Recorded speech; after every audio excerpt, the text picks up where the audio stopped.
Welcome to Life Planning 101, brought to you by Kennedy Financial Services of Eastland. Tune in every Monday morning at 8:30 on KATX and KWBY, and again on Saturday morning at 9 on KATX and KWBY as Angela Robinson joins Terry Slavens to share important financial information to help you live life on purpose. Insurance, investments, estate and tax planning, and much more. All covered now on Life Planning 101.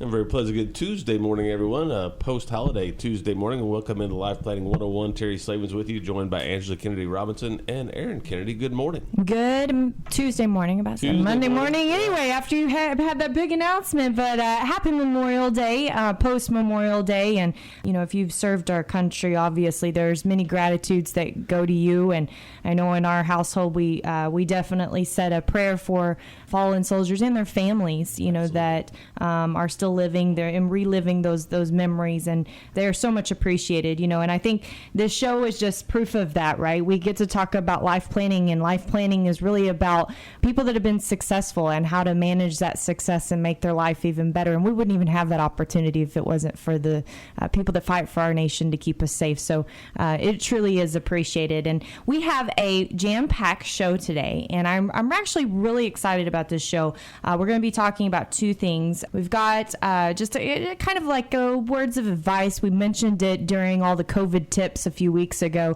And then we have Aaron Kennedy on, which I know everybody is always anxious to hear from, especially with this unexpected market environment that we've been experiencing in light of COVID and what the headlines are saying, that this could be potentially the worst recession that Europe has ever faced. And of course, it's a detriment to us in the U.S. of every day. Are we truly reopening, or what does this mean, and what does it mean for every city and every industry? And there's just so much to it. So we've got a jam-packed show today. You're not going to want to miss any segment of this. But I want to start out today by telling you a little story. So I was on a coach call recently, and it was absolutely wonderful. Everybody was sharing their most significant changes that COVID-19 had forced upon their lives, some of which were extremely positive and some of which were extremely the opposite of positive, just because of circumstances. And one gentleman was talking about, he's in the construction business, and his construction business is in Chicago, and it has come to a full-on stop. And so he said also, to make matters worse, we were empty nesters enjoying life, and we had this flock dropped on us of all of our children again that came back home from college. Like a boomerang. Yes. And they've moved back in with us, and after enjoying this empty nest for years, we've had to make quite the adjustment because things are a little noisy in the household. And in addition to that, these are three kids that have never wanted for anything. So they've been handed everything in life, in a sense, because that's what he wanted for them. But he's come to the hard fact of reality thinking, what if I don't have time to recover my business? What if this doesn't turn around quick enough? Here my kids are going to these private schools. How can I afford to continue to pay for their tuition?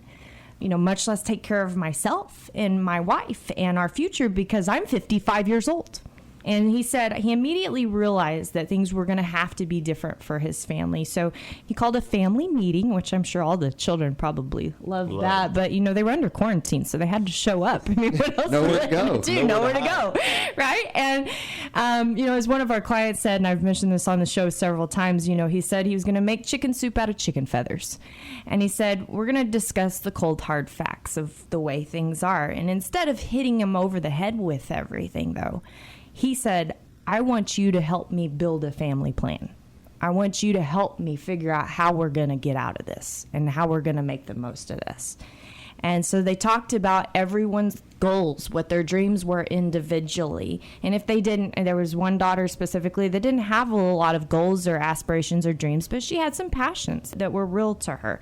They talked about the family's goals, what was important within the family, the culture to keep together, to make sure happened.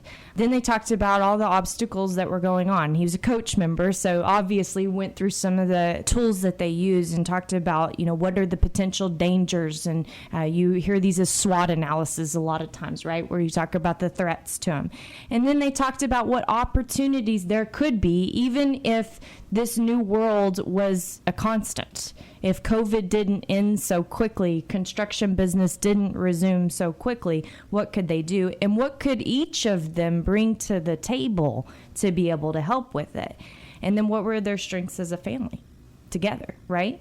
And he said what came out of it was an incredible masterpiece. He said for the first time, our kids decided on their own they needed financial literacy. They needed to figure out what money was all about, right?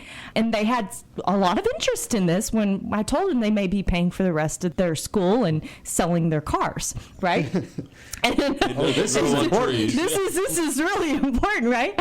And he said, more so than that, they wanted to know how we did it, how Dad and Mom did it. How did we start with nothing and create what we had today? What stood before us before that were obstacles that seemed insurmountable? Each of them had memories from early on in their life that they could remember some bits of hard times, but nothing really flowed together. So they really wanted to know the story and what it took to get there. How wonderful is this? I mean, you sit here and you think about this, everything you want to tell your kids, these kids were asking for, right? And that doesn't ever happen. So, what an opportunity. What an opportunity. What an opportunity. Turning the chicken feathers into chicken soup, so to speak. And he said they decided to make a family plan that took care of Dad and Mom if the construction industry didn't come back. Think about that. Powerful. How turned the tables got, for them to be able to say that.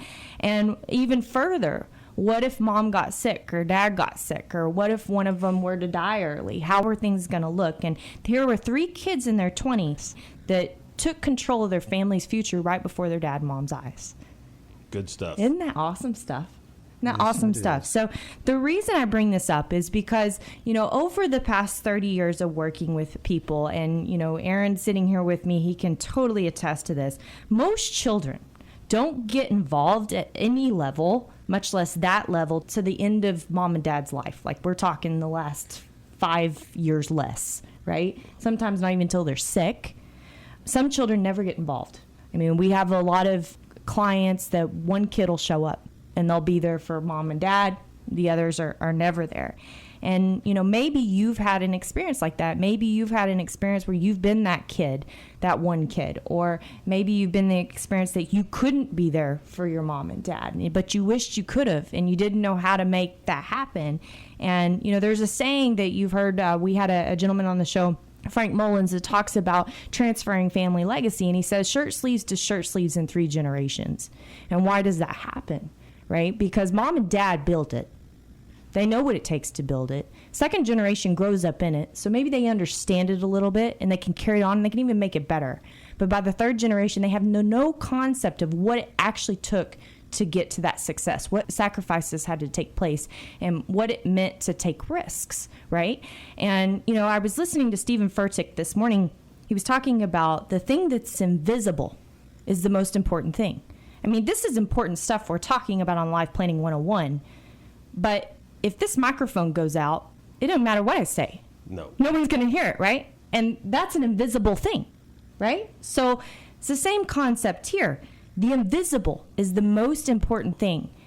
And isn't it funny that we celebrate the things that aren't invisible? We celebrate the least important things in life. So, I praise this gentleman for having the boldness to speak up and share this story, because what an incredible testimony to be able to take, something that's been given to them in shams and make the most of it and make something that is extremely important for the rest of his family's life for them to embrace and hold on to.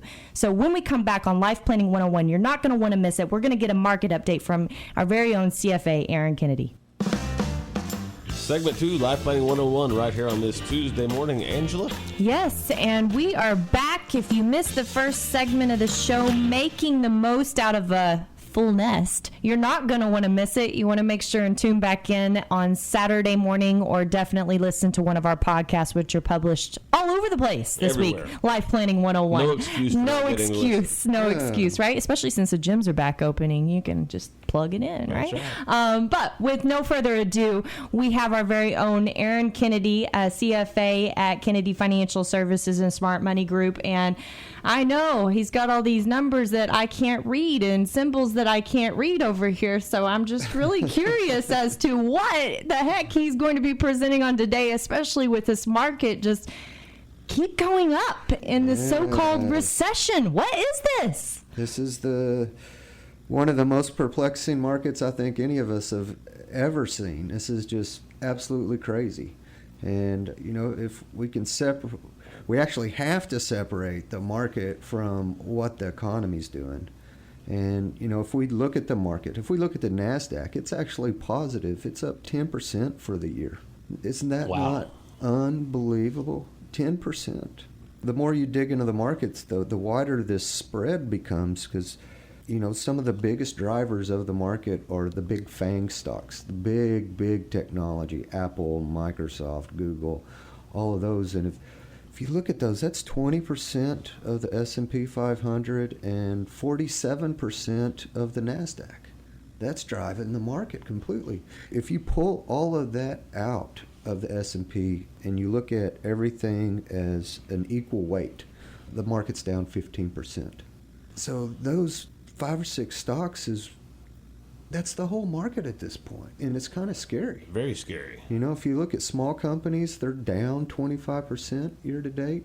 The large cap value's down 35% year to date, and the NASDAQ's up 10. What in the world? That's quite the discrepancy. Yeah, so if you didn't jump in on March 23rd, the big tech stuff has absolutely run away. And it's crazy. So for some numbers, moving back to the economy, last year we had 1.6 million people unemployed. Last week, we had 2.6 million. Last week, per week, we have 25 million, or if we adjust it seasonally, 23 million people unemployed. We have no idea how this is going to affect. Actually on May 17th, Powell came out and said, we're going to have somewhere between 20 and 30% drop in GDP, a loss in GDP for the second quarter. Last week, Atlanta Fed came out and said, no, let's revise that to 43%.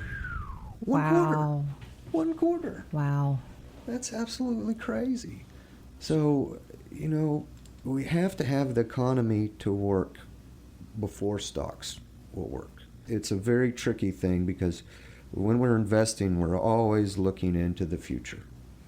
And right now, if you look at the market and how far it's come up, we're looking at the future that this does not happen. The 43 does not happen. The unemployment does not happen. And second half of the year, we just get back to normal. And that's very, very possible. But how? We have California saying, no, we're not going to open up until next year. Right. How many people do you know that's still scared to go outside? We have got to get outside. We've got to get back in our cars. We've got to get back on airplanes. We've got to start using our resources, or this second half recovery is not going to come. And and I don't see that being possible. Being in an industry that we do travel a bunch, and travel being postponed through the end of August. Now we're already into the second half of the year, and things are not yet moving. So, with that being said, a question that we're getting, I think, a lot is the market overpriced? And it's interesting, these statistics that you brought out, because there are parts of it that you could say that, but there's parts that appear to be still in a great opportunity mode of being able to purchase things on sale. Do you feel that way, or do you think we still have further to go before we can say that? Oh, that's a great question. So right now, the market's kind of stabilized. Today's a big day, but it's been basically flat. Up, down, up, down, up, down for the last couple of weeks. And if you can get away from the most expensive parts of the market, there's still fantastic deals, and they're getting better. The cheapest stocks are still getting cheaper. Small company, if we can find good, small quality companies, they are on sale right now. But as a whole, the market is more expensive today than it was in February. when we were all complaining that the market cannot do this at this price, it's too expensive. Well, guess what? We're more expensive today. And that's not taking in negative earnings. That's looking into the future that everything gets back to normal earnings. So things are expensive. Yeah, so if they're expensive, and obviously we've got this new norm that I think you're looking in, and as a CFA, and I've been reading a lot about big pension managers moving quite a bit of money in and out of different holdings that they've held for years, right? Yes. And so as you're looking at that today, and you're talking about these things on sale, are you finding reason to be able to move out of some overpriced areas into some underpriced areas, or is it time just to hold dry powder and wait for a better day for some of these stocks, or what's the strategy behind that? I think absolutely you hold some dry powder. The last time we were on here, you were talking about the new normal, how we're accelerating into this new life that we're having, using technology and the absence of real estate, and this just accelerated that. So if you can find a way to get out of old economy stuff and move into new economy stuff for a portion of your portfolio, it's actually safer today. Wow.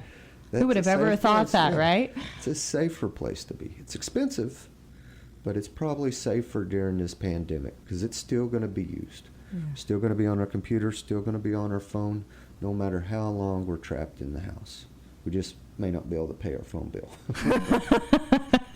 That's right. It takes me back to the day when I was at a gas station. This is when I was in college, and we still had the little, flip phones. They're brand every. Oh no, we had those Nokias. They were pretty. Yeah. Okay. And I remember seeing this person talking on their little Nokia, and they were literally digging for change in their cup holder to go pay their gas. Right. Yeah. So, what an interesting time. Well, we're in it again. What's important? What's most important? Well, when we come back here on Life Planning 101, you don't want to miss more from our CFA Aaron Kennedy. Final segment, Life Planning 101, right here on KETX KDNY. Angela? Yes, and we've had quite the show. We started out with making the most of a full nest. If you're an empty nester and you've got your kids back at home, what you can do, and make sure and go back and listen to that if you missed it. And the second segment, we had Aaron Kennedy talking about the discrepancy in the market, where if you take out the big FANG stocks and a few more, we actually are down about 15%. So does that mean things are really overpriced or not? And I recommend going back and listen to that. And without further ado, we want to make sure and give him plenty of time to be able to talk about what he's doing, because I know one of the things you talk about, Aaron, is a lot is being active in the portfolios. The buy and hold strategy is obviously something that has been debatable for years. A lot of retirees have thought that is the only way to invest money, and I know a lot of retirees are probably sitting there thinking today, well, if I buy and hold, am I just buying and holding to wait for another market downturn? Or should I, how can I be actively moving things around to be able to make sure that we're taking advantage of this? And you've worked really hard over the years to have a process in place to be able to hedge that no matter which direction, because nobody, I think, has a crystal ball. That's the problem, right? Isn't that what we always are talking about? Anybody that claims they do, warning. So why don't you talk a little bit about what you're doing with the process, and how are you actively managing these portfolios during this time? I think you brought up something really important, the buy and hold. And that is very important. But when you look at it, you don't have to buy and hold the same thing. If you look at it as the market as a whole, yes, you want to be invested almost all the time because you can't time it. Who would have known March 23rd we'd have turned around this quickly? Nobody did. No. I'm trying to think. I don't think anybody called it perfectly. And that's reading tons of publications and everything else. Nobody did. It was a horrible, horrible day. And all this news was coming out about unemployment, about shutting down the economy, how this was going to do, in just blink of an eye. So if you had gotten scared and tried to time it, you lost out. You absolutely lost out. So when we go back thinking about holding cash or buying and holding, we always want to have the mindset that we want to be in the market. If you're out of the market, you need to be out of the market because you're greedy. Think about that. Not fearful, but you need to be out thinking greed. How can I get into something that's going to make me a bunch of money? Where can I go get the best prices? Not world is falling apart. It's how can I turn this opportunity into something great for me over the long term? And if you can go into it with that kind of mindset, you can usually do pretty good. But you never know what's going to happen, and you need to have the market being able to push the majority of your portfolio forward. So even if you look at today, if you have 75% of your money working for you, or you have 75% in stocks, 25% in bonds, you are getting the majority of this big market turnaround. You got the majority of the big downturn too. That was the scary part. But you don't know when it's going to turn. And if you have the mindset, okay, these are the parts that are really overvalued and this is what's beat up, you can maneuver your portfolio to try to take advantage of some of these downturns and these really cheap parts of the market that eventually will turn around. We don't know when, but eventually it will. You mentioned something really critical there. You said, let it be for the reason of greed. And interestingly enough, when we learn about behavioral science, it teaches us that fear is a more powerful emotion than greed, right? And so how do retirees do that? How do they have the opportunity to get that mindset? I think you have to have help. The end. Yes. That's right. I mean, it's going against every single instinct that's been bred into you since we were living in caves. Smoked out caves. That's what's kept us alive, So you have to go against your own nature to be able to do that. And it's almost impossible. That's how we invest across the whole spectrum. So we take advantage of people when they're fearful, and we take advantage of them when they're greedy. Yeah. And if we all had the right mindset, we wouldn't be able to do that. The market would be priced perfectly, and it's not. Right. So we make money off of people doing the wrong thing. Not our clients. Yeah, sounds like a bad deal, but in reality, it's, a market climbs a wall of worry. And I think, you said it, getting help is the most powerful thing. I know we've worked really hard to have a process in place so that people are able to sleep when the market goes down 30%, not blink an eye, because they know where the next 3 years of income is going to come from. And they can let the rest of their portfolio do this and be actively managed and stay ahead for the future. So that's extremely powerful. And if you don't have someone helping you with that, you need to have somebody helping with you that. And I think this market's giving you a second chance. Absolutely. Right now. So, make sure that you're getting that help. That's key. And obviously, we're here. That's why we do this show, Life Planning 101 with Kennedy Financial Services. With that, I want to thank Aaron for being on the show with us today. Thank all of our listeners. God bless everyone. And God bless all of our troops and fallen soldiers again for what you've done for this nation. And have a great week. And we'll see you next week on Life Planning 101. Thank you for joining us for Life Planning 101, brought to you by Kennedy Financial Services of Eastland. Tune in every Monday morning at 8:30 on KATX and KWBY, and again on Saturday morning at 9 o'clock on KATX and KWBY for more Life Planning 101. Advisory services offered through Smart Money Group, LLC, a registered investment advisor. Securities offered through Colton & Associates Incorporated, member FINRA SIPC. Kennedy Financial Services Incorporated is an independent of Colton & Associates Incorporated and Smart Money Group, LLC.